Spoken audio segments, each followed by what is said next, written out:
Halo semua, kembali lagi bersama saya yang akan membacakan novel yang berjudul Dokterku Mentorku karya Deborah Indrawati.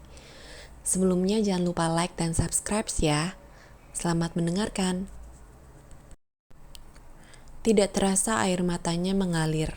Dokter yang tanpa sengaja melihat Indah menangis, mengurungkan niatnya untuk makan. Segera menarik kursinya agar lebih dekat ke Indah lalu berkata, "Kenapa lagi Indah? Saya pasti tolong kamu, percayalah. Kamu percaya kan sama saya?" "Percaya," jawab Indah dengan perlahan. Dokter terkejut dengan perubahan Indah yang tiba-tiba lunak. Dengan cepat dia gunakan kesempatan baik itu. Diambilnyalah nasi, dipotong-potong sop buntutnya dan diberi kuah lalu berkata, "Kalau kamu percaya sama saya, ayo makan." Dokter mencoba menyuapkan Indah. Indah membuka mulutnya.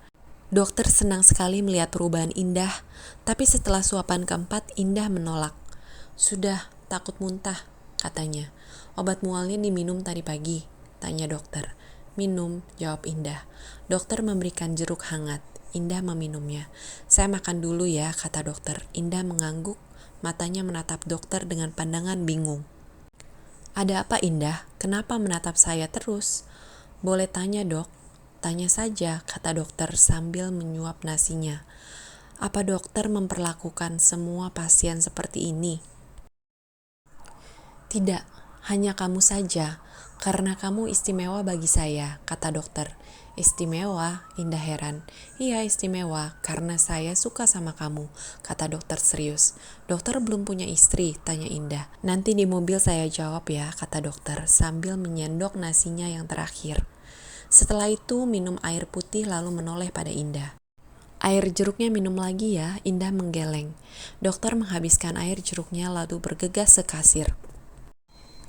Setelah itu diangkatnya Tania yang tertidur di baby chair. Indah membantu mengeluarkan kaki Tania sambil berkata, "Kasihan Tania tertidur sendiri. Sejak ditinggal kelamaan waktu itu, tidak pernah minta nenen lagi kalau bobo. Kamu memang tidak boleh lagi menyusui karena kamu sedang hamil," kata dokter. Wajah Indah langsung tegang. "Saya tidak mau hamil," katanya menatap dokter dengan marah. Iya, ayo kita ke mobil," kata dokter menenangkan.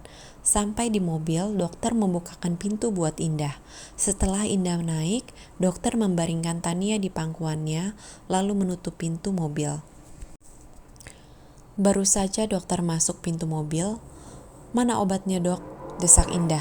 "Sabar Indah, saya mau jawab pertanyaan kamu dulu. Tadi kamu tanya apakah saya belum punya istri, sekarang saya jawab. Saya punya istri. Dia wanita cantik yang berhati emas. Kekurangannya hanya satu. Dia tidak bisa punya anak karena mandul.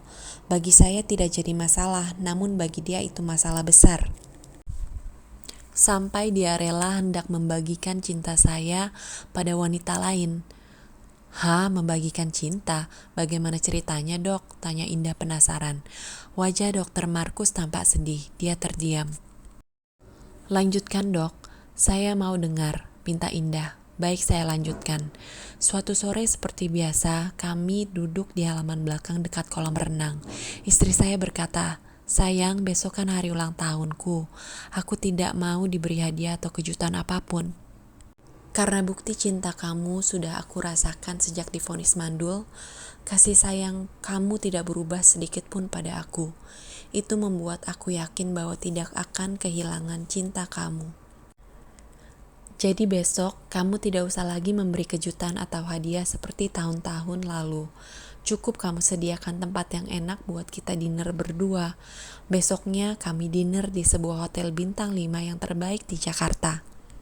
Setelah selesai dinner, istri saya membuka pembicaraan yang benar-benar membuat saya terkejut. "Apa katanya dok?" tanya Indah penasaran.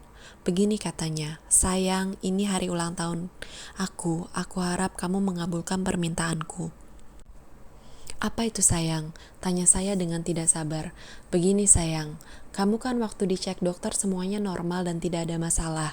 Berarti kamu bisa punya keturunan. Jadi jangan karena aku, kamu ikut-ikutan tidak punya keturunan. Langsung saya sela perkataannya. Aku mohon dengan sangat, stop pembicaraan ini. Aku sudah tahu kemana arahnya. Aku dan kamu adalah satu. Tidak ada istilah ikut-ikutan. Penderitaan kamu juga penderitaan aku.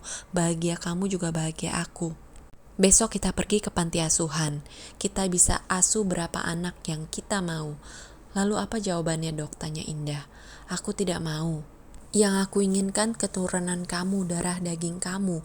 Aku janji akan menyayangi anak-anak kamu dan juga istri kamu yang baru. Seperti aku menyayangi kamu asalkan kita tidak berpisah. Seumur hidup hanya maut yang memisahkan. Seperti janji nikah kita, katanya. Sayang, stop omong kosong ini. Aku sudah sangat bahagia bersama kamu. Jangan cari-cari masalah, kata saya. Aku tidak mencari masalah. Aku hanya ingin kamu punya keturunan, katanya. Aku menerima kehendak Tuhan. Kalau memang Tuhan sudah berkehendak seperti keadaan kita sekarang ini, jalani saja, kata saya. Tapi Tuhan menyuruh manusia berusaha, dan kesempatan itu ada, karena kamu normal, katanya. Kenapa kamu bersitegang untuk hal ini? Apakah keberadaan aku di sisi kamu tidak membuat kamu bahagia? Apakah aku tidak penting buat kamu? Apakah kehadiran anak lebih penting buat kamu? Bukan buat aku, tapi buat kita. Karena kita sama-sama anak tunggal. Siapa yang merawat kita di hari tua nanti, katanya. Sejak kamu divonis tidak bisa punya keturunan, aku sudah pikirkan itu.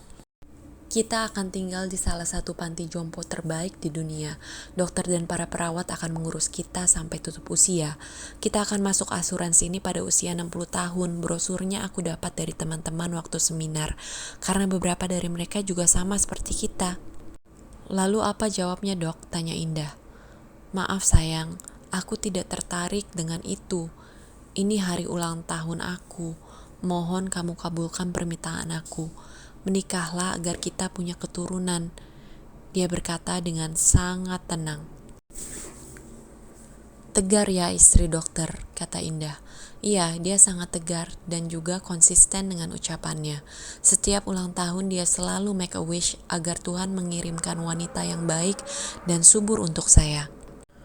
Namun saya tidak pernah mencari cinta lain, karena saya dan istri sudah saling sayang dari kita masih anak-anak.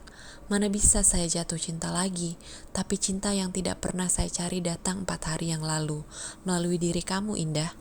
Saat kamu menangis, minta tolong sambil mengguncang-guncangkan kedua pergelangan saya, jantung saya berdegup kencang, kata dokter.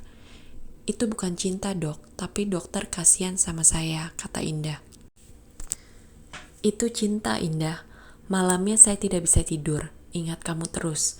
Terbayang wajah kamu saat kamu marah, saat kamu menangis, saat kamu bercerita. Itu semua membuat saya ingin cepat ketemu kamu. Indah diam, tatapannya lurus ke depan. Indah, kenapa kamu diam saja? Saya tidak diam seperti yang dokter lihat. Tadi saya mencoba mengandaikan diri saya dalam posisi istri dokter, tapi saya tidak bisa seperti itu. Menyuruh suami menikah lagi. Tidak, it's okay. Itu karena cinta dan kepercayaannya begitu besar pada dokter, tapi dia terlalu berani mengambil resiko. Sudah berapa lama istri dokter mengajukan permintaan itu? Tanya Indah. Sejak ulang tahunnya yang ke-36. Pada ulang tahunnya yang ke-37 setelah Make-A-Wish, dia berkata, Ongen, sudah setahun aku berharap kamu menikah, tapi belum ada tanda-tanda yang aku lihat dari kamu. Lalu saya jawab dengan lembut, walaupun hati saya sangat kesal mendengarnya, kata dokter. Apa jawaban dokter? Tanya Indah. Kamu kan sudah make a wish. Tunggu saja jawaban dari Tuhan. Namun ulang tahun yang ke-38 setelah make a wish, dia bertanya lagi, kata dokter. Lalu dokter jawab, bagaimana lagi? Tanya Indah. Jangan setiap ulang tahun kamu tanya terus. Kalau sudah make a wish, kamu harus tenang, kata saya. Bagaimana bisa tenang? Setiap aku make a wish, kamu diam aja. Tidak pernah mendukung dengan kata amin, katanya. Ya sudah, lain kali aku akan mendukung dengan kata amin. Beberapa bulan setelah itu, istri saya menjodohkan saya dengan temannya. Itu membuat emosi saya tidak terkendali. Saya marah sekali, dia sampai menangis minta maaf. Tapi itu membuat dia jerah, tidak melakukan lagi dan juga tidak bertanya-tanya soal itu lagi. Hanya doanya yang lebih dia tingkatkan. Kalau sebelumnya dia hanya make a wish saat ulang tahun. Sejak kejadian itu, tiap malam dia berdoa, seperti ucapannya saat make a wish, yaitu, Tuhan kirimkanlah wanita yang baik dan subur untuk suami saya. Sampai sekarang dia berdoa seperti itu dan saya terpaksa mendukung doanya dengan berkata amin, kata dokter. Sekarang istri dokter umur berapa? Tanya Indah. Istri saya sekarang berumur 45 tahun, jawab dokter. Dia mengharapkan dokter menikah dari ulang tahunnya yang ke-36, sekarang umurnya sudah 45 tahun. Hah? Berarti sudah 9 tahun dia minta dokter untuk menikah, dan dokter bergeming. Indah berdecak kagum, lalu berkata, luar biasa, dokter patut diajukan 2 jempol. Cinta dokter begitu kuat terhadap istri. Jadi kalau menurut saya perasaan dokter ke saya adalah sebagai pelengkap atau penyempurnaan cinta dokter kepada istri. Karena saya subur bisa memberikan keturunan pas dengan keinginan istri dokter.